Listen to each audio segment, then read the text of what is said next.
마가복음 7장 1절. 바리새인들과 또 서기관 중 몇이 예루살렘에서 와서 예수께 모여들었다가 그의 제자 중 몇 사람이 부정한 손, 곧 씻지 아니한 손으로 떡 먹는 것을 보았더라. 바리새인들과 모든 유대인들은 장로들의 전통을 지키어 손을 잘 씻지 않고서는 음식을 먹지 아니하며 또 시장에서 돌아와서도 물을 뿌리지 아니하고서는 먹지 아니하며 그 외에도 여러 가지를 지키어 오는 것이 있으니 잔과 주발과 녹그릇을 씻음이러라. 이에 바리새인들과 서기관들이 예수께 묻되 어찌하여 당신의 제자들은 장로들의 전통을 준행하지 아니하고 부정한 손으로 떡을 먹나이까? 이르시되 이사야가 너희 외식하는 자에 대하여 잘 예언하였도다. 기록하였으되 이 백성이 입술로는 나를 공경하되 마음은 내게서 멀도다. 사람의 계명으로 교훈을 삼아 가르치니 나를 헛되이 경배하는도다 하였느니라. 오늘 저희 확인할 내용은 가로 없는 2번입니다. 언약대로 이루심에 대한 증거의 그 내용 가운데 한쪽 가로 1번으로 해서 유전을 들어 공격을 받으시는 이런 사건이에요. 유전을 들어가지고 공격을 받으심으로 해서 하나님이신데도 불구하고 오히려 그가 사람들이 만들어 놓은 유전으로 기준이 되어져서 공격을 받는 이것이 예수 그리스도의 낮아지심에 대한 신분입니다. 우리 예수님이 낮아지신 신분, 그것은 이미 하나님과 공동되신 그런 성자 하나님이신데도 불구하고 그 성자 하나님이 육신을 입고 이 땅에 오셨어요. 그걸 우리 다른 성경에서는 우리 하나님과 공동됨을 취하지 아니하시고 사람의 형체를 빌어 이 땅에 낮아지셨다. 이렇게 이야기했다 합니다. 그런데 사람들은 그런 예수님에 대하여 알아보지를 못하고 오히려 자기들이 가지고 있는 유전을 가지고 이제 공격을 갖다 하는 거야. 유전은 물론 모세 때로부터 시작이 되어진 거죠. 모세로부터 해가지고 이 아론 이래가지고 이제 율법을 받는 광야 시대가 끝이 나고 이제 이스라엘 백성들의 가나안 땅 들어가가지고 언약한 나라 이 하나님의 그 나라를 누리며 살 때에도 이것이 점점 계승되고 발전되어져 왔던 거예요. 그런데 우리가 선민국가에 대해서 역사서가 네 부분으로 나뉘었다 그랬죠. 그래서 창건되어지고 분국되어지고 그 다음에 유수되어지고 그리고 회복되어졌다 이렇게 했는데 우리가 유수가 되어질 때 성전이 완전히 불타고 없어졌어요. 그렇기 때문에 이 바벨론의 포로로 끌려가져 있는 약 70년을 중심으로 해서 회당 제도가 자리를 잡기 시작을 합니다.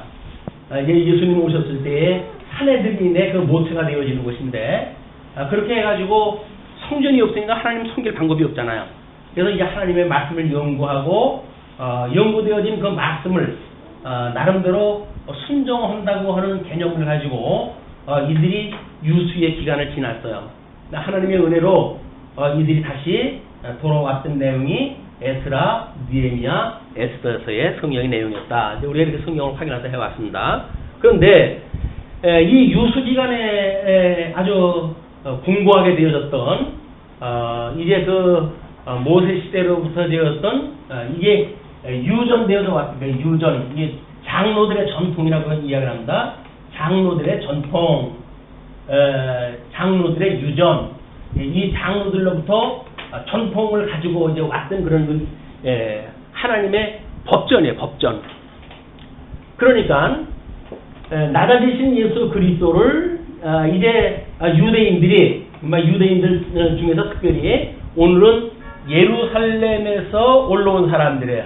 예루살렘에서 올라왔다고 하는 내용으로 보아서는 이게 예수님의 치적이라든지 하는 사역이라든지 또는 선포되어졌던 말씀이라든지 이런 내용을 듣고 위기를 느꼈던 종교 지도자들이겠죠.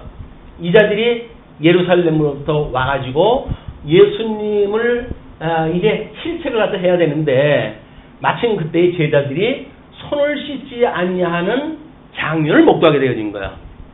그러니까 늘 미혹자들은 함정을 파고 지키고 있습니다.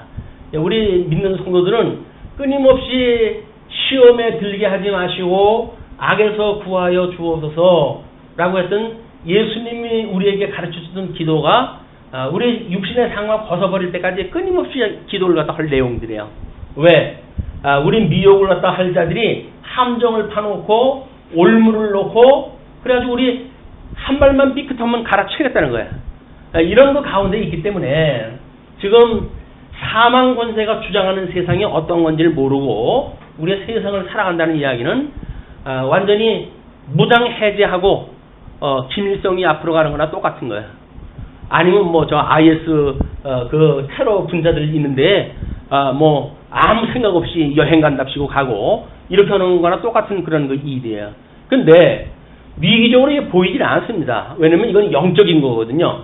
영적인 거기 때문에 보이지가 않아서 우리가 어떤 위기에 있는지를 몰라요. 사단으로부터 무슨 공격을 당하고 있는지도 몰라요. 그러니까 모르는 게 약이죠.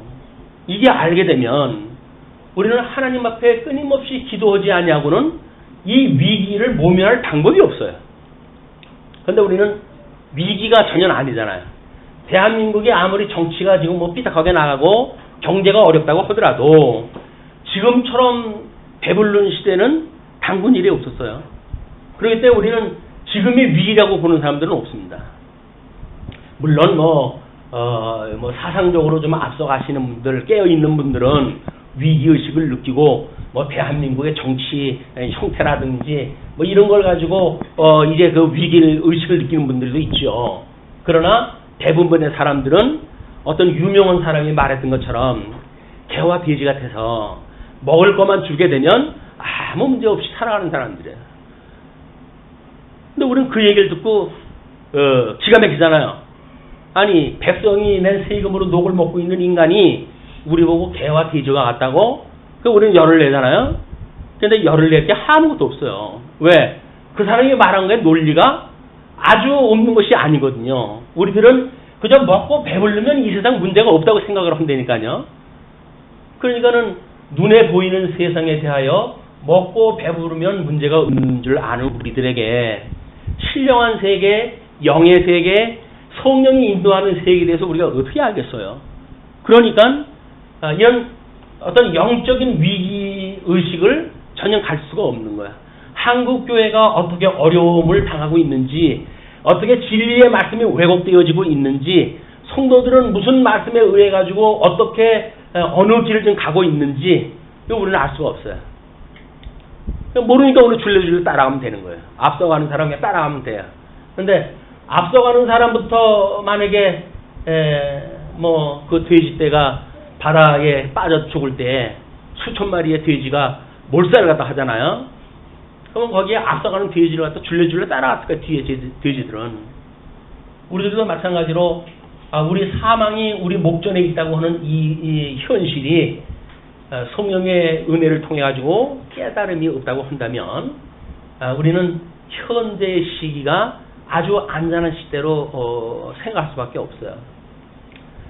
그러나 지금 예수님이 하나님이신 예수님이 우리 예수님은 어떤 분입니까? 우리 말씀이신 예수님이에요.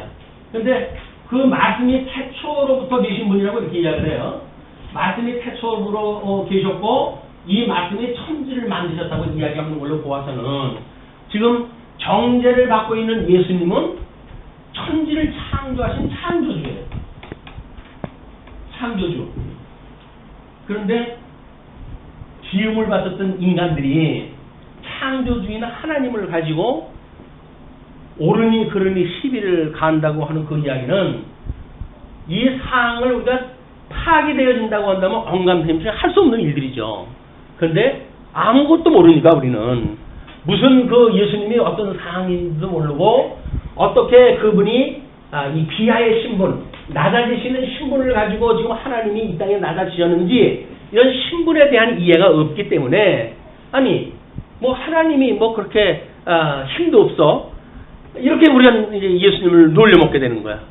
예수님이 십자가에 못 박혔을 적에도 당신이 하나님의 아들이면 내려와봐 라고 해서 놀려요. 빈정거려요. 근데 예수님은 하나님의 아들을 그런 식으로 소개하도록 되어져 있질 않아요. 구약성경에 언약되어진 걸로 보게 되면. 그래서 예수님은 그 수모를 다 당해요. 그 수모를 다 당해요. 이거는 일찍이 이스라엘 백성들이 주권을 상실하고 바벨론의 포로로 끌려갈 때에 모형적으로 보여줬던 사건이 예수 그리스도의 죽으심에 대한 모형적인 이게 예언 사건이에요. 그러니까는 구약 역사를 우리가 이해하다 하면서 예수님이 장차 이렇게 돌아가실 것이로구나 라고 하는 걸 우리가 파악이 되어지질 않으면 이 유대인들, 이 구약 성경에 대해서는 정말 박사들입니다. 또 서기관들은 성경을 연구하는 분들이에요. 그냥 이분들이 모세 오경으로부터 모든 구약 성경에 대한 내용들은 박사들이에요. 근데 이 박사가 완전히 이게 뭐 깊을 박자가 되면 좋겠는데 그냥 넓을 박자 뭐 그래가지고 힘이 얇은 박사가 돼버려요. 얇은 박사. 우리가 얇은 종이를 박지라고 그러잖아요. 이게 깊고 넓은 그런 그 지식을 가지고 있는 사람들은 좋은데 완전히 평면적인 지식밖에 가지고 있지 아니한 이런 그 서기관들이 되어져 가지고 영원한 세계로부터 시간과 공간의 이 세계로 오셨던 예수님을 알아볼 수가 없는 거야. 이 사람들은 땅을 지는 개미 같은 사람들이거든요. 허다부터 여기서 메뚜기처럼 좀 뛰어들어도 3차원적인 공간이 이해가 있을 터인데 이 사람들은 수평만 지는 사람들이에요. 그러니까 구약 성경을 그렇게 밥 먹듯이 연구를 갖다 했는데도 불구하고 구약 성경에 예언되어진 대로 오셨던 메시아, 구약 성경에 예언된 대로 낮아지신 신분을 가지고 오셨던 예수님, 이분을 이 사람들은 알아볼 수가 없어요. 그래서 그들이 자랑 삼아가지고 전통적으로 모세 때로부터 전승되어져 왔던 그런 율법, 유전의 그 법을 가지고 지금 감히 예수님한테 시비를 갖다 붙는 거야. 이걸 하루 강아지가 봄 무서운 줄 모른다는 이야기입니다.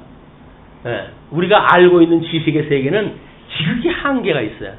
그런데 이 신령한 세계의 생명의 근원이 되시고 복의 근원이 되시고 만사 만물을 지으셨던 창조주가 되셨던 그 예수님이 사람의 모습을 입고 이 땅에 오신다고 하는 이야기는 짐작도 못한 이야기예요. 짐작도 못한 이야기. 그러니까 그 예수님을 우습게 여기는 거예요. 왜? 자기가 짐작도 못할 일들이 벌어진 거거든요. 예수님이 이 땅에 오셨다고 하는 그런 그 이야기는 하나님이 우리를 구원하시기 위해 가지고 중보자로 오신 거예요. 중보자로. 그러니까 우리를 채우시지 않으면 이게 이루어질 수가 없기 때문에 채유를 갖다 하러 오신 분이거든요. 근데 우리는 가끔가다 이런 그 시비가 걸려요, 이제. 왜? 성경에서는 끊임없이 천상의 이야기를 하는 사람들이 있어요. 이제. 우리 제사라든지, 또는 예수님이 이제 말씀하실 때 보게 되면 하나님 나라의 그 영원한 천상 세계의 이야기를 할 때가 있어요. 근데 우리는 지금 달을 땅이나 뒤지고 살잖아요. 오늘 천하계에 지금 우리가 살고 있단 말이에요. 천하계에 살고 있는 사람들이 천상계에 대한 이치를 깨달았을 때 소위 그 이치가 자기 중심적인 거지만 이걸 깨달았다고 했을 때 도가 통했다 이렇게 이야기를 해요. 또는 우리가 복음을 깨달았다라고 이야기했다 해요. 그런데 복음을 깨달았다고 한다면 천상에 대한 이야기만 있을까요? 예수님은 이 땅에 최후로 인간의 모습을 입고 이 땅에까지 나가주셨다고 한다면 이 시간 세계 속에 시간과 공간과 형상을 통해 가지고 살아가는 우리들의 영역에도 여전히 예수 그리스도의 사역이 있는 거란 말이에요. 근데 우리는 우정 이거를 무시하고 그냥 하늘을 부욱 뛰어 올라가요. 그리고 하나님은 이런 분이야 라고 해가지고 이 땅에서 우리에 있는 모든 불의로운 우리의 삶에 대한 거를 아주 불식을 시켜버려요. 왜? 우리는 모든 죄로부터 구원을 받았어. 그러므로 나는 이래 이 땅에서 모든 이 소위 말하는 하나님 예수 그리스도가 말하는 계명으로부터 난 자유로운 사람이야 라고 말하는 사람들을 우리가 한때 구원파에서 이야기한 거라고 우리가 확인을 해봤어요. 한번 구원받은 사람은 영원한 구원을 받았기 때문에 이 땅에서는 윤리적으로 도덕적으로 또는 우리 신앙생활 때 해가면서 어떤 열매가 맺든지 그거하고는 아무 상관이 없다. 근데 이런 생각을 가지고 신앙생활을 한단 말이에요. 이것이 복음을 끌어다 쓰는 거예요. 하나님께서 주셨던 그 복음을 끌어다 쓰는 것. 주보에다가 그 말씀을 소개해드렸어요. 율법과 율법주의라고 하는 걸 비교를 하다 해드렸어요. 율법이 우리가 흔히 율법은 나쁜 거고 복음은 좋은 거라고 이렇게 이분법적으로 생각하기 쉽습니다. 근데 성경에서는 그 율법도 거룩한 거래요. 계명도 거룩하고 의로운 거래요. 왜? 그것이 하나님의 기준이 되어지기 때문에 그러거든요. 그러니까 율법이라고 하는 이 구약에서 말하는 모세가 시내산에서 받던 그 율법, 이 율법은 하나님의 기준이 되어지는 거예요. 하나님의 기준. 그래서 이 기준은 이스라엘 백성한테만 줬던 내용이 아니죠. 이건 일찍이 아담에게 주었던 언약이에요. 그러니까 하나님께서 이제 생명과 이거는 따먹어도 좋아 이렇게 이야기를 했어요. 그걸 우리가 하나님이 좋아하시는 거라고 그래서 의예요. 의. 하나님이 좋아하시는 거예요. 생명과는 따먹어도 좋아요. 그런데 선과 악을 알게 하는 과일나무는 따먹으면 안 돼. 따먹으면 너 죽여. 라고 하는 하나님이 싫어하시는 일이에요. 그러니까 하나님이 좋아하시는과 하나님이 싫어하신다고 하는 사실은 이미 아담에게 주어졌던 기준이에요. 그런데 유관스럽게도 아담은 하나님이 싫어하시는 선과 악을 알게 하는 과일나무 열매를 따먹고 정령 죽으리라 라고 했던 대로 그의 영혼이 죽고 이 사망 권세에 내쫓겨가지고 사망의 종로로 정말 살아가게 되어진 거예요. 이거는 아담 이외의 모든 사람들은 의인이 한 사람도 없어요. 왜?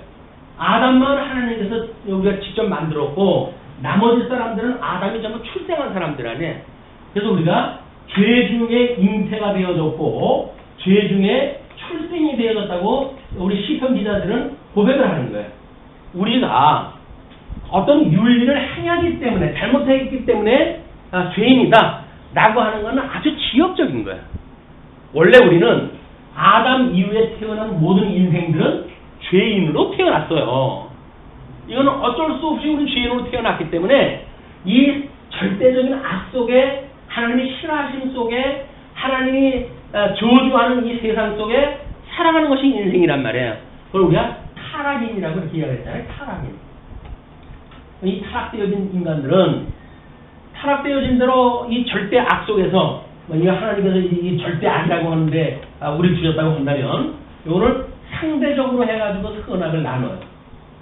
그래서 여기서 윤리적으로 요거는 좋은 것이야, 요거는 나쁜 거야. 그런 사회적 기준을 갖다 우리가 갖게 되죠. 요게 모든 종교에서 이야기하고 있는 선악의 개념이나 또는 윤리 도덕적으로 말하고 있는 선악의 개념이에요. 근데 성경에 비춰보게 되면 이건 어디라고요? 절대 악이에요. 아무리 인간들이 좋은 것으로 구분을 갖다 해놨다고 하더라도 하나님 입장에서 보게 되면 이건 악한 거예요. 사람들은 태어나가지고 나름대로 선을 추구하고 싶잖아요. 우아하고 살고 싶잖아요. 뭔가 다른 사람한테 나는 그래도 착해 라고 그러고 싶잖아요. 그래가지고 모든 그 국가가 만들어지고 인생이 이렇게 어떤 그 국가의 형태를 가지고 살아가면서부터 나름대로 사회적인 선이라고 하는 기준을 둬가지고 사회 법을 갖다 만들어요. 이 법이라고 하는 거는 인간이 만들어 놓은 법이에요. 그 인간이 만들어 놓은 법은 자기네들 기준을 가지고 이것은 좋다, 이것은 나쁘다 이렇게 이야기를 하는데 하나님의 입장에서 보게 되면 하나님의 절대 기준인 율법이라고 하는 그 기준으로 보게 되면 절대 악 가운데 있기 때문에 이것도 악이고 이것도 악인 거예요. 상대적으로 이건 선하니까 조금 좀 봐줄 수 있을까요? 아니에요. 절대 악이라고 하는 그런 그 이야기는 상대적인 선이 어떤 영향을 보일 수 있는 공간이 아니다 그 이야기예요. 우리는 예수님을 믿지 아니하고는 절대 악 속에서 이 절대 악 속에서 영원히 사는 것이 뭡니까? 지옥이에요. 이게 지옥. 절대 악에 사는 게 지옥이에요. 근데 우리는 여기서 구원을 갖다 우리 주님께서 이미 창세전에 선택하기로 예정되어진 자가 있고, 그리고 유기하기로 예정되어진 자가 있단 말이에요. 그러면 선택받기로 예정되어진 자들은 이 유기하기로 예정되어진 자들은 이렇게 살다가 이렇게 지옥에 가도 문제가 없잖아요. 근데 예수 그리스도 안에서 구원받기로 선택되어진 자들은 지옥 가면 안 되잖아요. 그러니까 하나님께서 우리 중보자 되신 예수 그리스도를 보내주셔가지고 이 사망의 권세에 이거를 이기고, 사망 권세를 이기시고, 그리고 부활하심으로 해서 모든 사망의 권세에서 노임을 받게 되신 거야. 우리 이거 예수님을 믿는 것이, 우리는 예수님을 믿음으로 이 사망에 대하여 우리가 죽었다고는 사형선 거예요. 예수를 믿는다는 이야기는 뭔가, 여기서 뭔가 부를 창출하고, 여기서 명예를 우리가 부과하고, 그리고 존귀함을 우리가 받아가면서 예수를 믿기 위해서 살아가는 것이 아니라, 여기서 우리가 예수를 믿는다는 이야기는 여기서 죽겠다는 이야기예요. 여기서 죽어야 우리 예수님과 더불어가지고 이 천국이라고 하는 것을 우리가 살 수가 있잖아요. 이 지옥에서 죽어야 천국을 가는데, 지옥에서 살면서 천국을 가겠다고 양다리를 거치고 예수님을 믿는 것은 믿음의 원리에 맞지 않습니다. 그런데 이 원리가 쉽지 않아요. 왜?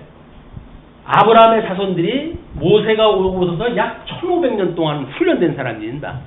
1500년 동안 하나님의 말씀을 공부했는데도 불구하고 이들은 하나님이 주셨던 그 법, 이 법을 가지고 스스로 하나님이 기뻐한 일을 갖다 하리라 라고 했던 사람들이에요.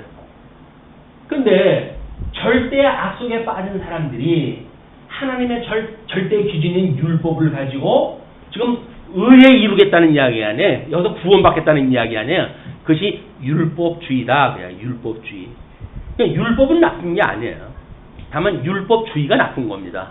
왜? 율법주의는 율법을 스스로 이 절대 악속에서 율법을 지켜가지고 선에 이루겠다고 하는 인간적인 그런 그 의의를 추구하는 방법이기 때문에 그래요.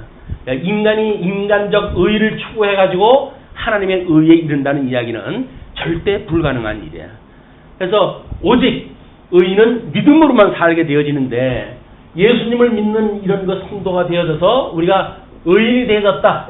칭의인이라 그래. 예수님으로 말미암아 우리가 이 죄악 세상에서 우리 주님이 대속을 갖다 해주시지 않았습니까? 그러니 우리가 주님이 이제 우리를 대속을 하셨으니 그 대속을 인하여 우리를 의롭다고 칭해 주셨단 말이에요.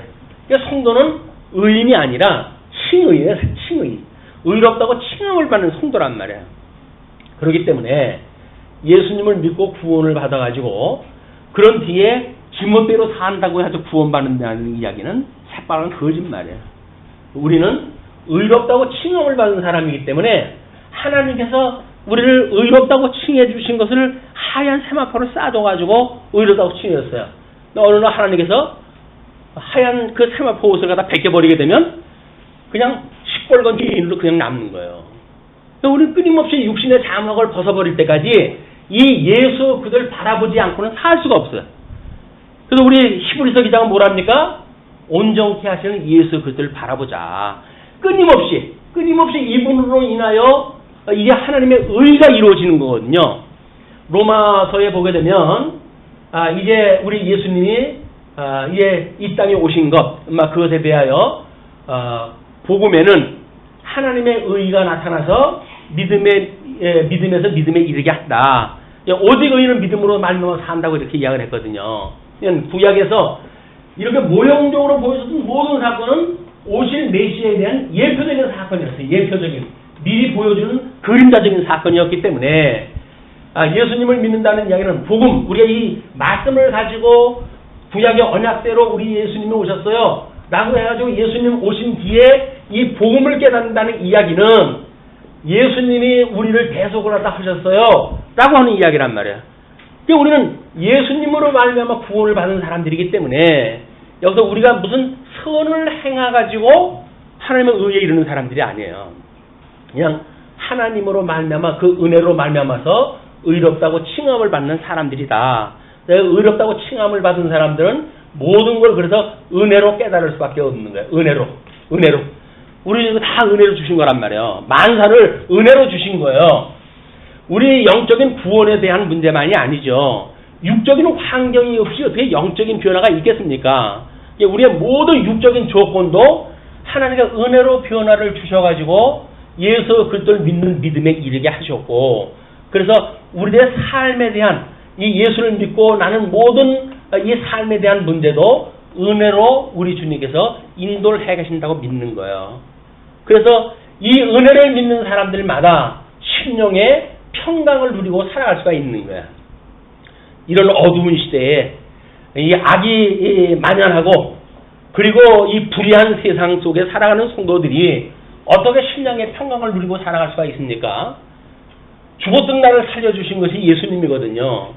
그 예수님을 인하여 내가 은혜로 구원을 받았거든요. 앞으로 육신의 장막을 벗어버릴 때까지 우리를 끝까지 붙들어 주시는 분이 우리 주님이라고 믿는 그 믿음을 가지고 우리는 심령의 평강을 누리고 살아가는 거예요. 이건 믿음으로 살아가는 것이지 내가 연출하는 것이 아닙니다. 우리는 예수님을 믿고 이제는 내가 이렇게 살아야지 라고 이야기를 하는데, 소위 말하고 했던 여기서 장로 유전이라고 하는 그것이 명제로 주어진 일이래. 명제. 선이라고 자기네들이 이걸 규정을 갖다 했으니까 명제로 주어진 일인데, 명제적인 거를 사람이 지켜가지고 명제가 이루어지는 것이 아니라 성도들은 예수 그리스도가 이 명제로 제기되어졌던 모든 구약성경 언약을 이루셨다고 하는 그 예수를 믿는 믿음으로 살아가는 성도들의 삶은 그냥 믿음으로 살아가는 거야. 그래서 이 믿음으로 살아간다고 하는 그 이야기는 열매가 맺게 되어지는데, 이 열매라고 하는 것은 결과적인 거예요. 우리가 명제로 이건 선한 거니까 내가 지켜야지 라고 해서 지켜가지는 것이 아니라, 예수님이 나를 구원을 갖다 해주셨는데 오늘도 하나님의 말씀으로 나를 인도하시네. 그래서 나를 말씀으로 인도하시는 그 주님을 인하여서 믿어지는 사람들마다 열매가 맺게 되어져요. 그래서 우리는 명제를 전제해가지고 신앙생활을 하는 것이 아니라, 우리는 이걸 믿는 믿음으로 인해가지고 열매를 맺는 성도의 삶이다. 그럼 예수님 믿으면 다 된다 그러면은 성도들은 그럼 아무런 이런 어떤 열매도 맺지 않고 지멋대로 살아도 좋단 말입니까? 라고는 문제제기가 될 수가 있잖아요. 기독교에는 유의도 없나요? 라고는 문제제기가 될 수 있잖아요. 안 그래요. 아주 고상한 열매가 맺어요. 어떤 열매? 예수 그리스도의 이 씨로 심었던 예수 그리스도로 똑같은 열매를 맺는 거야. 그의 형상에까지 이르게 되어지는 열매를 맺는다. 우리가 끊임없이 이런 그 원리에 따라 가지고 심리학이라든지 그런 걸 통해 가지고 고민 있는 사람들한테 이 평강을 주려고 그러잖아요. 심리학에서 이야기하는 게 뭡니까? 원리가 수용성, 그다음에 공감성, 그리고 우리 신실성, 이 세 가지가 우리 아마 그 심리학에서는 세 가지의 특성으로 이야기가 되어지고 있어요. 그러면 우리가 여기서 어떤 고민이 있는 사람이 있어요. 그 고민이 있는 사람이 와가지고 고민을 다 이야기를 합니다. 이러고 저러고 하는데, 에이, 그걸 꽉 고민이라 가져와 라고 해가지고 수용을 못한다고 한다면, 수용을 못하는 사람을 우리가 공감할 수가 있을까요? 공감하지 못하는 사람들을 우리가 어떤 심령의 평강을 줄 수 있을까요? 안 되는 거예요. 일반 심리학적으로도 이게 불가능한 거라니까요. 근데 복음을 가지기 위해 하나님이 주셨던 이 법이라고 하는 그 기준을, 이 은혜라고 하는 기준을 인간이 끌어내려가지고 자기가 수단화하고, 그 수단화하는 걸 가지고 자기를 정당화한다는 이야기는 잘못되어진 믿음이에요. 믿음이. 근데 우리는 그렇게 살아가잖아요. 하나님이 다 언약대로 이루시는 분이야. 근데 우리가 뭘 한다고 그래요? 하나님 다 언약대로 이루하시면 됐지. 그래서 여기서 고민을 갖다 해요. 이걸 이러면 어떻고 저러면 어떻고 이제 고민을 갖다 하잖아요. 아니, 하나님이 다 언약대로 이루어가시는 거 안다면서 왜 고민을 갖다 해? 근데 이쪽의 세계는 어떤 세계라고 그랬어요? 시간과 공간과 형상화되어져 있는 세계예요. 여기는 영원한 세계예요. 이 영혼이 시간과 공간과 형상화되어졌다는 이야기는 시간적으로, 공간적으로, 형상적으로 다 다르다는 거예요. 믿음의 분수도 다르고 받았던 은사도 다르고 다 달라요. 근데 이걸 획일적으로 해가지고 이걸 명제를 끌어내려가지고 하나님이 다 하시는데 뭐 걱정이야? 말한다고 한다면 이걸 다 어떻게 설명할 또 하면 되겠죠? 믿음이 어린 사람에 대해서는 믿음이 어린 사람은 지금 믿음이 안 되니까 고민하는 거 아니에요. 근데 최고의 적 명제를 가지고 하나님이 만사를 언약대로 이뤄가는데 뭘 고민을 갖다 하니? 라고 말한다고 하면 여기서 신령의 평강을 누리고 살아가는 성도들의 그 상태는 하나님께서 믿음을 은혜로 주신 거지요. 그냥 이 사람의 믿음을 뛰어넘을 수 있을 만큼의 믿음을 가지고 있는지 몰라요. 신령의 평강을 누릴 수 있는지는 몰라요. 그러나 지금 이 믿음이 어린 사람은 믿음이 거기에 미치지 못하기 때문에 고민하는 거 아니에요. 그 고민하는 사람한테 어떻게 그걸 가지고 고민을 또 하냐. 하나님의 언약대로 이뤄 가시는데 라고 하는 그거를 명제로 끌고 가는 율법중이나 다를 게 없단 말이야. 우리 성경신학에 오랜 동안 이 성경신학을 공부하다 보게 되면 늘 갈등이 이거예요. 예. 어떤 사람은 하늘 이야기하고 어떤 사람은 땅의 이야기하고 특별히 부부지간에 이제 갈등은 여기서 다 일어나요. 남자들이 이제 좀 이론적으로 해가지고 공부가 빠르잖아요. 이론적으로 빠르니까는 하나님이 다 만사를 언약대로 이뤄가란 말이에요. 그리고 그래서 구체적으로 남자 머리가 그렇게 구체화되어 있질 않아요. 단순 무식해요. 그러니까 하나님의 언약대로 이뤄가잖아. 근데 뭐가 걱정이야? 라고 이야기를 한단 말이에요. 근데 관계지향적인 여자 입장에서 보게 되면 만사가 이게 지금 시험거리인데 근데 이게 왜 고민이 아니야? 지금 이 고민으로 와닿는데 왜 고민이 아니라고 그래? 남자는 이걸 고민으로 생각하면 자기 머리가 터지거든요. 그냥 단순화시켜가지고 그냥 원리로 묶어내고 마는 거야. 하나님이 행하시는 일이야. 뭘 걱정을 해 당신이. 이렇게 이야기를 한단 말이야. 아니 하나님이 행하시는지 몰라가지고 걱정입니까? 믿어지지 않으니까 걱정이지.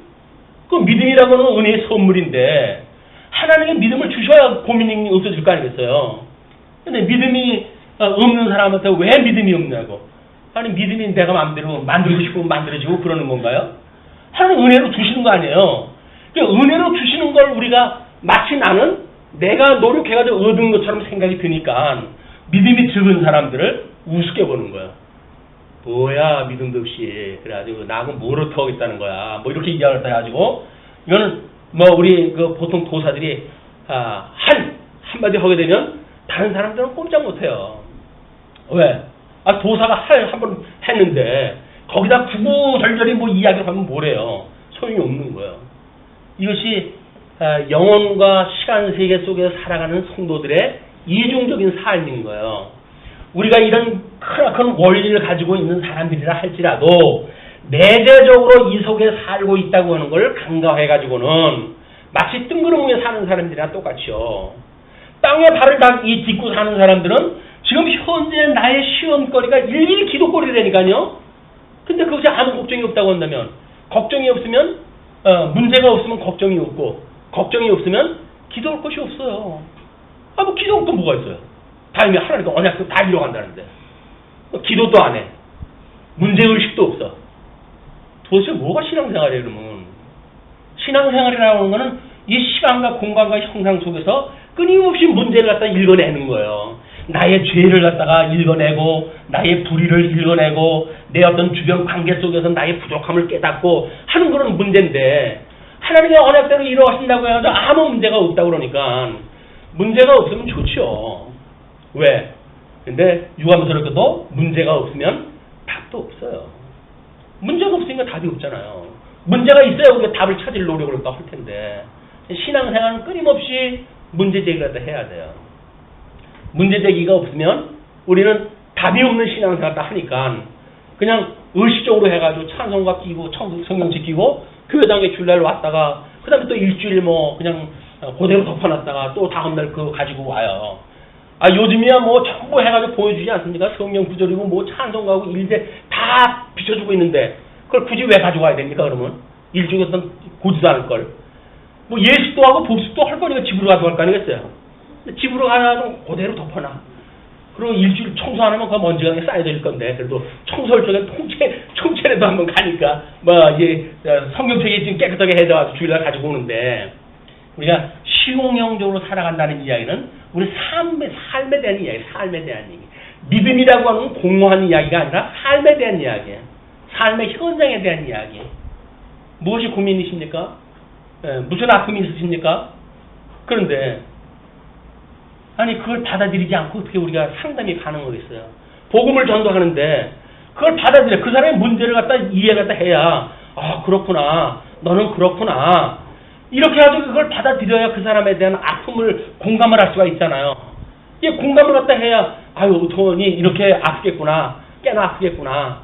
그렇게 해가지고 뭐 때로는 내가 겪었던 경험에 대한 이야기거나 또는 성경에 뭐 나타나는 현상이라거나 이런 걸 가지고 주님도 그랬었지 라고 해가지고 예수부터 복음을 증거하는 기회가 돼야 되는데 하나님이 다 하게 하셔. 뭘 고민을 해. 고민은 오지랖 넓게 뭐 이렇게 이해하다 해버려가지고 모든 문제를 없애버린다고 한다면 우리는 복음을 증거할 수 있는 기회가 애초로 이게 없어져 버리는 거야. 왜? 문제가 없는데 복음은 뭐예요? 내가 이 복음으로 인해 가지고 문제가 해결이 되어지고 이 하나님 앞에 기도했던 것이 들어주고 뭐 해가지고 거기서 노임을 받고 그래서 심령의 평강을 얻게 되어지고 그래야 뭐가 기쁨이잖아요. 이 기쁜 걸 가지고 성도한테 다른 분한테 복음을 증거할 거 아니겠어요? 근데 뭐 나는 기쁘긴 기쁜데 뭐 구체적인 기쁨이 아니에요. 나구원 받았네, 나구원 받았네. 유치원 때서부터 배웠던 그 실력.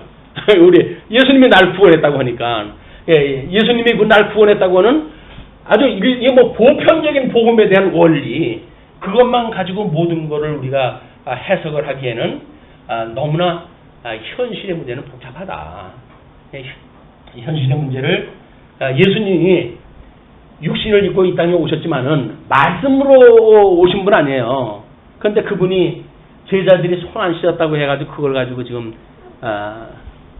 일러대는 그런 그 모습이 여기까지 이제 이야기를 듣고 보니까 야 심각했던 사건이라구나 그게 뭐 짐작이 가실 거 아니겠어요.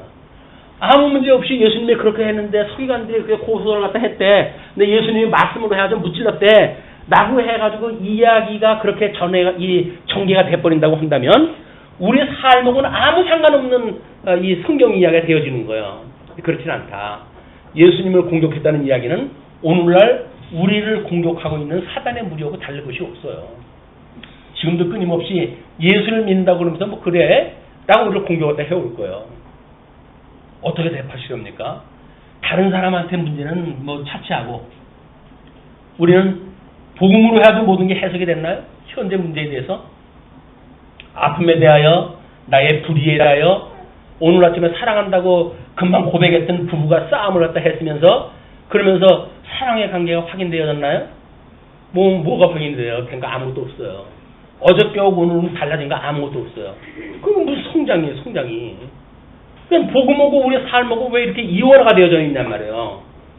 요거를 오늘 문제 제기를 지금 마가에 의해 가지고 이 문제 제기가 되어지고 그 문제 제기를 통해 가지고 오늘 우리들에게 주어졌던 복음의 이해관계 그리고 복음을 증거하는 막 이런 어떤 전달의 방식 또는 공감하는 그런 그 공감성 막 이런 것들을 예수님의 이 성육신을 갖다 하셨던 최율의 사건을 통해 가지고 좀 확인하는 시간이 되었으면 좋겠다는 이야기입니다.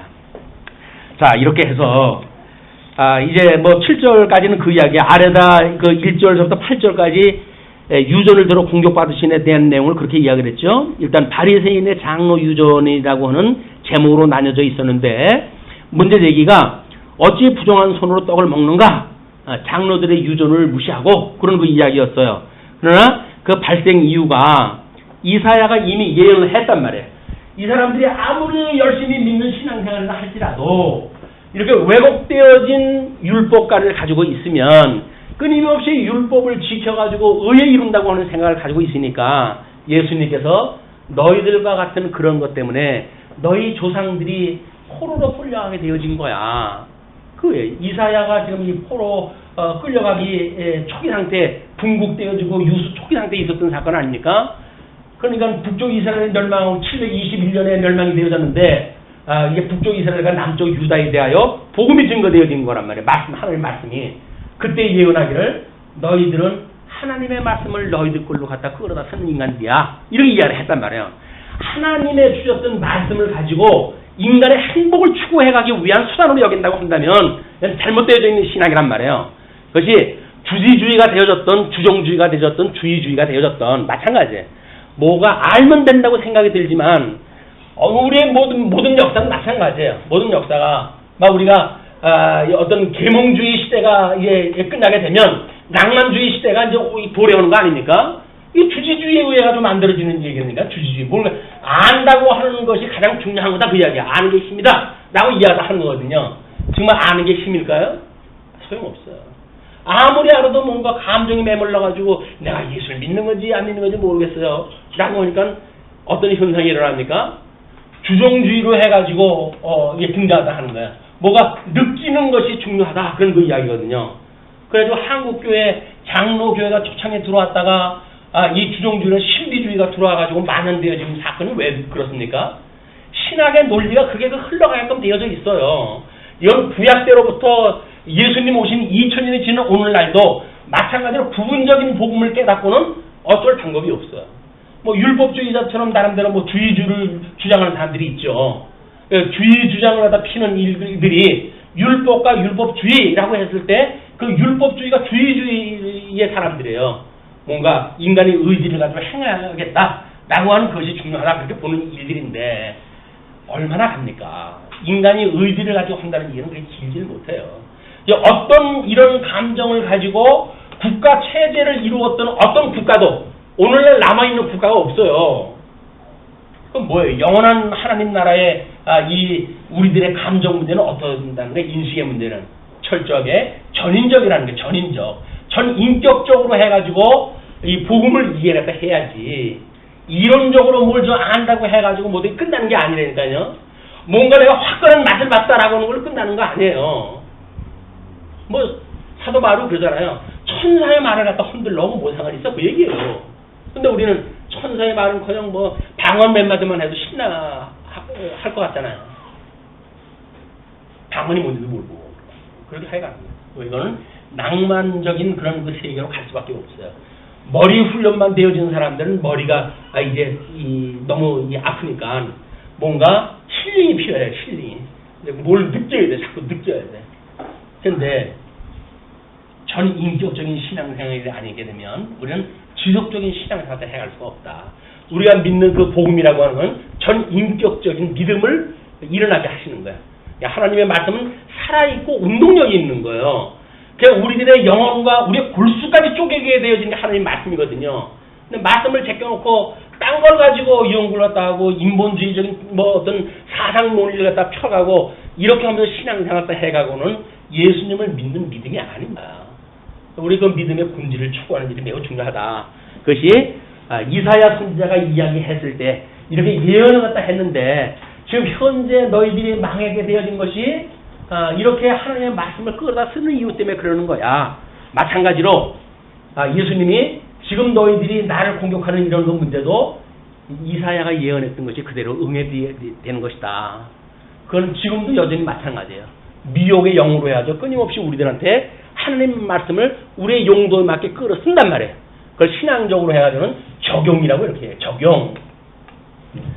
하나님의 말씀이 하나님의 말씀이 뭔데 자기가 끌어다가 자기 마음대로 써요. 그거를 자기 마음대로 그걸 응용해가지고 자기 어떤 삶에다가 적용시킬 수가 있는 거예요. 그 말씀이 뭔지 모르니까 그러지. 예수님을 자기 종으로 삼겠다는 거예요. 예수님 나 이거 한데 좀 내 일 좀 이걸 봐주시오 라고 이야기할 겁니까? 아니잖아요. 우리 예수님 보고 말씀이신 예수님한테 적용한다고 해가지고 내가 오늘 좀 바른 삶을 살고 싶은데 주님 저한테 이걸 좀 인도를 갖다 해가지고 바른 삶을 살게 해주십시오. 이렇게 해야 되겠어요? 아닌 거 아니에요. 이런 원리로 보게 되면 아니잖아요. 끊임없이 우리는 온전케 하신 예수로 인하여서 이렇게 열매가 맺어져 가는 것이 적용이지 이걸 끌다 쓰는 게 적용의 그런 그 단어의 개념이 아니다. 자, 그렇게 이제 시작을 이해를 하시고 8절로 14절까지 아론 자녀이 그 9절로부터 13절까지 계명 어김을 꾸짖는 사건이 이제 소개가 되어집니다. 이제 8절에 이렇게 이야기 너희가 하나님의 계명은 버리고 이거죠. 예, 말씀은 하나님의 계명이에요. 여기서 나오는 하나님의 계명과 그리고 인간이 만나는 유전, 인간이 만든 그 유전과 이 두 가지를 비유를 하면서 예수님이 이제 결론을 맺습니다. 그러면서 9절로부터 13절 보시게 되면 또 이르시되 너희가 너희 전통을 지키려고 하나님의 계명을 잘 저버리는도다. 전통 매우 중요하죠. 예, 전통이 중요해요. 그 전통을 지키려고 하나님의 계명을 너희들이 저버린다 그 이야기예요. 이 예를 갖다 들기를 모세는 내 부모를 공경하라 하고 또 아버지나 어머니를 모욕하는 자는 죽임을 당하리라 하였거늘 너희는 이르되 사람이 아버지에게나 어머니에게나 말하기를 내가 드려 유익하게 할 것이 그러니까 부모님한테 드려야 될 것이 그 이야기에 그에 드려야 될 것이 고르반 그 뜻을 설명을 합니다. 곧 하나님께 드림이 되었다고 하기만 하면 그만이라 하고 부모님한테 뭐 이제 봉양을 갖다 해가지고 아 이건 부모님한테 드렸으면 좋겠다라는 생각이 뭐 있었는지 모르겠지만 부모님한테 이게 말씀을 드려요. 이걸 부모님한테 드리려고 그랬었는데 이걸 제가 하나님 앞에 드린 바가 되어졌네요. 먼저 하나님 앞에 바친다고 했네요. 그러니까 부모님한테 바칠 수 없는 것이 당연한 거죠.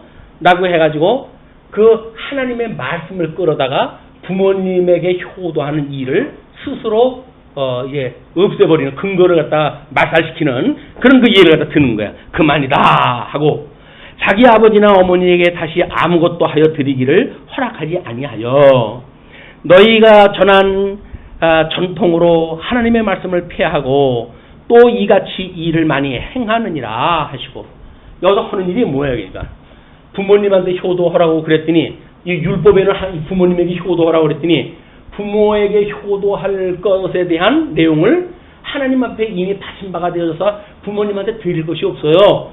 라고 이야기하다 안 주는 것이 효도란 말이에요. 이 말종 인간들이 해가는 일들이에요, 이게. 근데 거기서 무슨 율법을 통해가지고 의에 이른다고요. 이룰 수가 없는 거예요. 자, 예수님께서 14절로부터 이제 23절까지 사람을 더럽게 하는 것에 대한 내용을 소개하다 합니다. 무리를 다시 불러 이르시되 너희는 다 내 말을 듣고 깨달으라. 무엇이든지 밖에서 사람들에게 들어가는 것은 능히 사람을 더럽게 하지 못하되 손을 씻지 않고 먹었기 때문에 하는 이야기예요. 손을 씻지 않고 먹었으니까 무엇인지 바깥에서 사람에게 들어가는 것은 능히 사람을 더럽게 하지 못하되 사람 안에서 나오는 것이 사람을 더럽게 하는 것이니라 하시고 자, 그 원리가 맞는 건지 이제 한번 보세요. 사람이 있는데 여기서 들어가는 입으로 들어가는 우리 어떤 이게 인풋되어지는 그걸로 인해 가지고 이게 과연 더럽기 때문에 몸이 더러워지는가 그런 그 이야기예요. 근데 예수님은 아니다. 이쪽에서부터 나오는 것으로 인해 가지고 너희들이 더러워지는 거야. 왜냐하면 여기서 먹는 것 이건 속에서 소화가 되어지고 하게 되면 일로 배설이 되어지잖아요. 이 배설이라고 하는 그 이야기는 들어간 것이 나오는 거기 때문에 나오는 게 더러운 거야. 네가 여기서 손 씻지 않고 먹는 게 더러운 게 아니라 네가 이놈아 그거 똥 싸는 게 더러운 거야. 이놈아 예수님께서 사람들은 뭔가 입으로 들어가는 정갈을 해야 된다고 생각이 들잖아요. 그래가지고 뭐 손을 갖다 씻고 이렇게 이야기를 하지만 마태복음을 이야기했을 적에는 뭐 이제 그 귤에 대한 이야기를 하기 때문에 구체적인 그런 이야기를 안 했었는데 손을 씻는데 얼마큼 씻어야 깨끗하다고요? 비누질 해가지고 30초 이상 해야지 손 씻은 그 의미가 있는 거예요. 근데 우리는 대부분 어떻게 한다고요? 10초 흐르는 물에다 대충 그냥 씻는 거예요. 그는 손을 씻었다고 하는 어떤 이런 형식적인 행위만 있었던 것이지 손에 있었던 세균을 갖다가 제거한다고 하는 의미에서는 아무것도 없는 거예요. 뭐 한다는 거예요, 결국? 인간이 흉내만 내고 산다는 이야기지 실질적으로 어떤 의를 위하여 하나님의 법을 위하여 살아가는 인생이 없다는 거예요. 그런데 우리는 우리에게 주어진 것이 마치 그걸 하게 되면 이런 행위로 인해 가지고 의롭다고 받는 걸로 생각이 드니까 손을 씻지 않고 먹는 예수님의 제자들을 지금 고발을 하는 거예요. 예수님한테. 예수님이 이제 그거를 이렇게 설명을 합니다. 사람 안에서 나오는 것이 사람을 더럽게 하는 것이니라 하시고 무리를 떠나 집으로 들어가시니 제자들이 그 비유를 묻자온데 제자들도 함께 있었어요. 그런데 무슨 얘기야?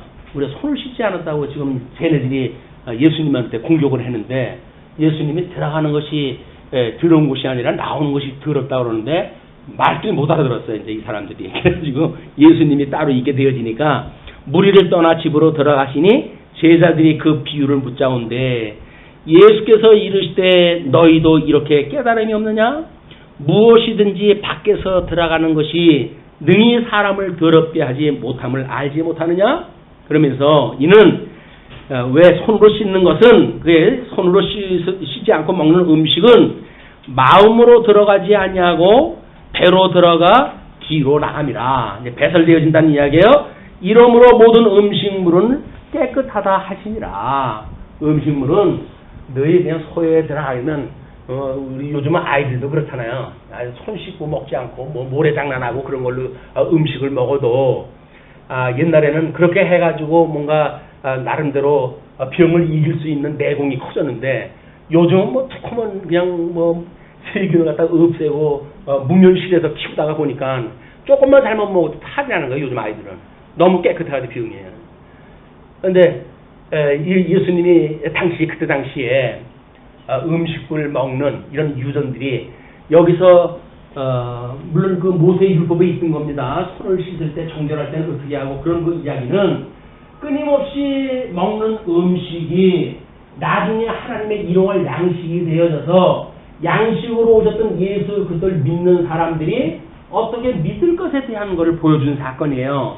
그러니까는 우리 예수님 이후로 오신 사도행전에 보게 되면 베드로가 이제 기도를 갖다 하고 있는데 위에서 주머니가 내려와요. 불결한 음식이더라도 있는 그게 내려오면서 먹으라는 거야.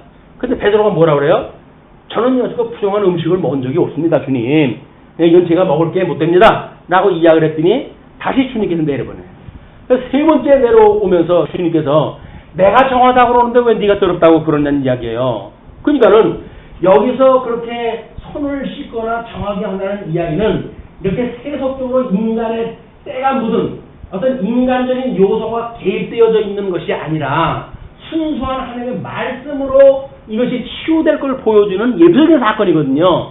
그거를 지켜가지고 행한다고 생각을 하니까 그런 의미를 생각하지 않고 전통만 남은 거예요. 그러니까는 부정한 음식 때문에 난리가 난 거 아닙니까? 뭐 나중에는 이제 뭐 예루살렘 그 공무에서 나름대로 유대인들은 먹는 거에 민감하고 하니까 그 뭐 목매달아 죽인 고기라든지 이런 건 먹지 않는 걸로 하자. 그래가지고 최소한 몇 가지를 약속을 다 하지요. 그러나 이방인들도 먹을 수 있다고 하는 그것이 이 베드로를 통해서 나타난 거 아니에요.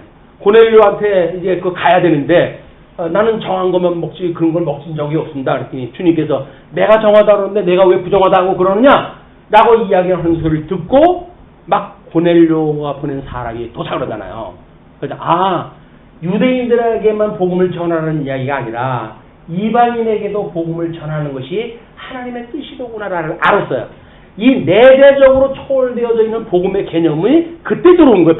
베드로가. 그래가지고 고넬료를 찾아가지고 복음을 증거하잖아요. 이방인한테 가지고 복음이 증거되는 사건이 이제 소개가 되어지는 거예요. 마찬가지로 이 내재와 초월이라고 하는 이런 그 개념은 끊임없이 인간이 살아가면서 어쩔 수 없이 혼재가 되어져 있어요. 그러나 여기서 우리가 어떤 걸 뛰어넘을 수가 있는지는 우리 믿음의 수준에 의해 가지고 이것이 잘 걸러져야 된다. 어린 사람들한테 아직은 믿음이 어린데 당신 뭐 인생 사는 목적이 뭡니까? 하나님을 영화롭게 하고 그분을 즐거운 것이 인생의 제일 근본된 목적이 아닙니까? 근데 뭘 그렇게 먹고 사는 걸 가지고 고민을 갖다 합니까? 있는 거 다 털어가지고 내쇼! 라고 말한다면 말이 되는 거예요? 안 되는 거잖아요. 그 사람은 지금 이걸 뭐 노후 대책도 세워야 되고 지금 할 일이 많은데 그걸 뭐 교회를 위해 가지고 내란다고 내겠어요 그 사람이? 근데 그런 식으로 해가는 일은 아니란 말이야. 누구든지 갖다 끌어다가 교회에다가 돈 내면 되는 것처럼 말하면 안 되는 거예요. 물론 믿음이 돼가지고 자기 전 재산을 정리를 갖다 해가지고 교회에다가 헌금을 갖다 하시고 돌아가시는 분들이 한둘입니까? 왜 그 귀하게 본 돈을 갖다 자식한테 안 물려주고 교회에다가 그걸 헌금을 갖다 할까요? 진리를 지키는 일이 가장 고상한 걸 배웠거든요. 그렇기 때문에 그 일을 다 하고 가시는 거예요, 그분들이. 그분들이 그렇게 깡통이 돼가지고 어떻게 예수를 믿는다고 저렇게 믿지 경박스럽게 그래가지고 그러는 거 아니에요. 교회가 너무나 소중하고 귀한 걸 깨달았기 때문에 자기가 가지고 있는 재산을 교회에다가 헌금을 하고 그리고 인생을 마감하다 하는 거예요. 그분들이. 물론 뭐 지금 살아있는 외국 사람들이 많은 그런 거 구제를 갖다 하는 일들도 마찬가지입니다. 그런 원리에 의해서 복음의 원리에 의해서 좀 문화가 이루어지고 있는 거기 때문에 이런 것들을 우리가 모르게 되면 이 기독교를 믿는 것이 마치 어떤 세상 사람들이 전혀 손가락질을 하는 그런 개념으로 우리가 이해를 한단 말이야. 세상 사람들이 쳐다볼 수도 없는 고상한 지식입니다. 이 지식이. 그 지식을 모르니까 그래서 이 땅에 굴러떨어지는 이런 거나 우리가 주워 먹으면서 살면서 그게 다인 줄 알고 사는 거지만 지금 뭐라 그래 예수님은 배설물이라고 그래. 배설물. 자 그러면서 21절 속에서 곧 사람의 마음에서 나오는 것은 악한 생각 곧 음란과 도둑질과 살인과 간음과 탐욕과 악독과 속임과 음탕과 질투와 비방과 교만과 우매함이니 이 모든 악한 것이 다 속에서 나와서 사람을 더럽게 하느니라. 뭐예요? 그러니까 결국 하나님께 주셨던 이 율법 이것이 배신계명과 그 다음에 대인계명으로 나눠지잖아요. 대인계명으로. 이 대인계명은 저 하나님 나라 백성들이 하나님 나라에 살아가면서 어떻게 이 계명을 지킬 것인가에 대한 내용들이에요. 거기에 부모에게 효도하라. 그 다음에 살인하지 마라, 간음하지 마라. 그 다음에 도적질하지 마라. 그 다음에 탐욕을 버려라. 이런 내용들이에요. 이게 다 어디서 나오는 거예요? 이게 더러운 인간 속에서 나오는 거라니까요. 시기, 질투, 미움 이런 것들이 전부 사람이 속에서 나오는 것들이에요. 근데 속을 깨끗하게 할 생각은 안 하고 예수 그리스도로 말미암아 회복에 참여한다고 하는 이 복음을 누리고 살 생각은 안 하고 윤리적으로 도덕적으로 뭔가 다른 사람한테 보여주기 위해서 삶을 산다고 한다면 그 인생은 그렇게 살다가 그냥 가는 거예요. 그냥 가는 거. 다른 사람한테 보이는 게 뭐가 중요합니까? 이게는 우리 마태복음 5장에서 뭐라고 이야기를 해요? 너희들이 무엇을 행하든지 하나님 앞에서 행하는 것과 같이 하라고 그러지 않습니까? 그런데 그 기도 좀 한다고 해가지고 길거리에서 그냥 손을 들고 하나님 앞에 지 혼자 기도하는 것처럼 기도를 했다 하고 시장거리에 사람 안에 종을 쳐대가면서 내가 구제를 했다 합니다 해가지고 자랑을 하니까 예수님께서 하나님 앞에서 행해야지 사람 앞에서 행하는 일들은 이미 넌 상급이 끝난 거야. 그런 이야. 신앙생활은 철저히 하나님 앞에서 하는 거야. 근데 우리는 인간 앞에서 뭔가 연출하고 싶어 하니까 이렇게 해가지고 하나님의 말씀을 끌어다가 수단을 하다 한다. 이 수단을 삼는다. 그런 게 아닙니다. 복음이라고 하는 건 철저하게 예수 그리스도로 말미암아 이루어졌다고 하는 걸 믿는 신앙 고백을 하면서 살아가는 것이 신앙생활이다. 그런데 이 속에 끝없는 이 절대악 속에 있기 때문에 소위 십계명에서 금하고 있던 모든 대인관계에 있는 그 범죄 행위가 거의 다 나오는 거예요. 악한 생각이 뭐냐면 곧 음란과 생각입니다. 나타난 거 아니에요. 지금 그 속에서 사람의 마음에서 나오는 것은 악한 생각 그리고 거기다 곧하고 그 뒤에 설명을 붙이잖아요. 그러니까는 악한 생각이 지금 바깥으로 나온 건 아니죠.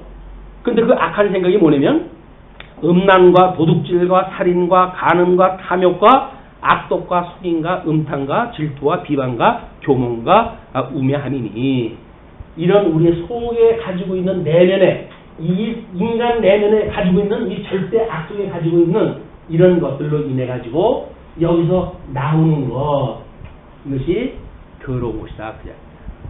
그러니까 이거를 이 절대 악으로부터 우리가 놓여나서 예수 그리스도로 말미암아 새로운 생명을 얻어서 이거를 우리가 여기서 나는 놓여놨어요. 나는 여기서 죽었어요. 하는 사람마다 이런 것이 없어지는 거예요.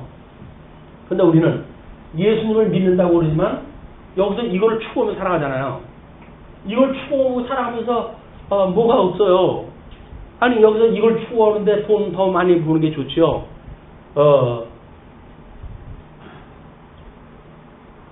왜 부부가 같이 지나갈 때 예쁜 여자가 지나가면 남편 눈이 돌아갈까요? 이미 나쁜 생각 들어간 거예요. 그건 나쁜 생각 있는 거예요. 속에. 그 남자가 그런 것이 아니라 속이 이미 그런 속으로 가득 차 있는 거라니까요. 그게 그냥 나온 것 뿐이에요. 속이 들은 게 나가는데 그걸 가지고 나온 걸 가지고 뭐라고 그러니까 참 답답하죠. 아니 속이 그 생각으로 가득 찬 사람한테 기회가 있어가 눈이 돌아가는데 그걸 어떻게 하라고요? 어쩔 수가 없는 거지. 이 더러운 속에 대한 걸 해결을 갖다 해야 되는데 예수 그리스도로 말미암아 회복돼야 되는데 이 죄로부터 회복이 돼야 되는데 죄 가운데 그냥 있으면서 예수님 믿으니까 돈 주세요. 예수님 믿으니까 건강 주세요. 라는 걸로 예수 믿는 거는 가짜란 말이에요. 가짜. 근데 우리는 그 가짜 신앙생활이 뭐 그래도 꽁 잡는 게 매라고 뭐 생기는 게 있어야 되잖아요. 교회를 갖다가 다니는데 뭐가 좀 생기는 게 있어야지. 교회를 다닌다는데 뭐 되는 게 없어 맨날. 그러니까 이게 믿음이 흔들리는 거야. 그런데 우리 주님께서 늘 너희들한테 그런 어려움이 있을 때 이 환난 날에 우리 주님이 당했던 환난을 생각하고 은혜를 깨닫고 복음을 깨닫는 기회가 되어야 된다고 한다면 이것이 복인 줄 알아. 그 이야기예요. 사도 바울이 열심히 복음을 전할 수 있는 사람인데 왜 그에게 건강을 주시지 않았을까요? 왜요? 그가 약한 가운데 있어야 하나님이 강하신 주님이 하신다고 하는 걸 인정하거든요. 인간이 건강해가지고 인간이 뭐로 한다고 한다면 백이면 백 자기 자랑입니다. 주님께서 은혜로 이걸 인도하셨어요. 그거는 이빨림 소리는 있을 수가 있을지 몰라요. 그러나 기실은 전부 자기 자랑으로 떨어져요. 그러니까 여기 실력도 없고 능력도 없는데 일이 됐어. 그럼 그런 사람이 다른 사람도 뻔히 아는데 이게 제가 제 재주로 했습니다. 그러면 다른 사람들이 그거 인정해 주겠어요? 안 하잖아요. 안 할 거면 그 사람이 뻔히 아는데 그걸 그렇게 자랑하겠습니까? 안 하죠. 누가 했다고요? 주님께서 은혜로 인도를 하셨어요. 고백을 할 거예요. 하나님께서 우리 말씀운동 소원교회 자그만하게 이렇게 주셨던 일들은 잘났다고 얼마나 여기서 뽐내고 할까봐 말씀이 어떠네 해가지고 자랑을 할까봐 주님께서 부흥도 안 시켜줘요. 그래가지고 여기서 완전히 성숙되어져가지고 숙성되어져가지고 정말 죽었다고 인정되어질 때 그때 내가 내일 할게. 주님께서 그러실 거예요. 네, 말씀 전하는 이 목사도 마찬가지입니다. 뭐 그저 가르칠 수 있을 때까지 가르치다가 주님 오라고 그러면 가면 되지. 여기다가 무슨 뭐 더 왕국 높은 뭘 남겨놓고 그럴 생각이 한 해 두 해 갈수록 점점 더 없어져요. 부질없어요. 그게 다 부질없어요. 아니 그냥 가면 뭐 그냥 가는 건데 어느 집사람이 차 타고 가다가 내 배를 여기 보더니 작년에 입던 옷이 틀게 생겼다고 그래서 몇 년 있다가 갈 건데 뭐 몇 년 있다가 갈 거예요. 그걸 뭐 우회가지고 지금 무슨 뭐 다이어트를 갖다 해가지고 그렇게 한다고 달라지니까 내 몸매가 소용없어요. 입다가 주님 오라고 하시면 벗고 가면 되지. 그 더 좋은 거 신령한 몸으로 해가지고 이제 우리한테 주실 것인데 여기서 뭐 그걸 우회가지고 뭐 만약에 노력을 갖다 하고 해보십시오. 이거 잘난 성경도 연구 안 하면서 그거 한다고 시간 뺏겨보세요. 그게 되겠어요?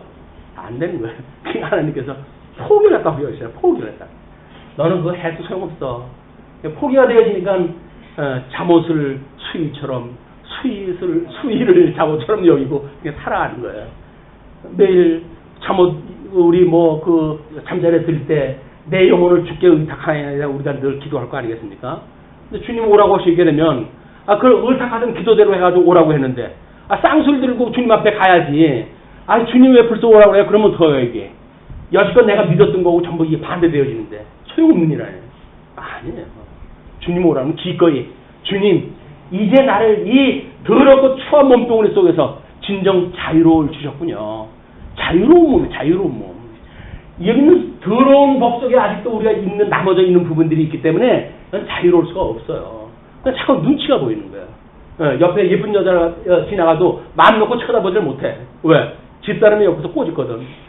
그러니까는 그러는 거예요. 그런데 만약 육신의 장막을 벗어버리게 되면 이거 다 없어질 거 아니에요.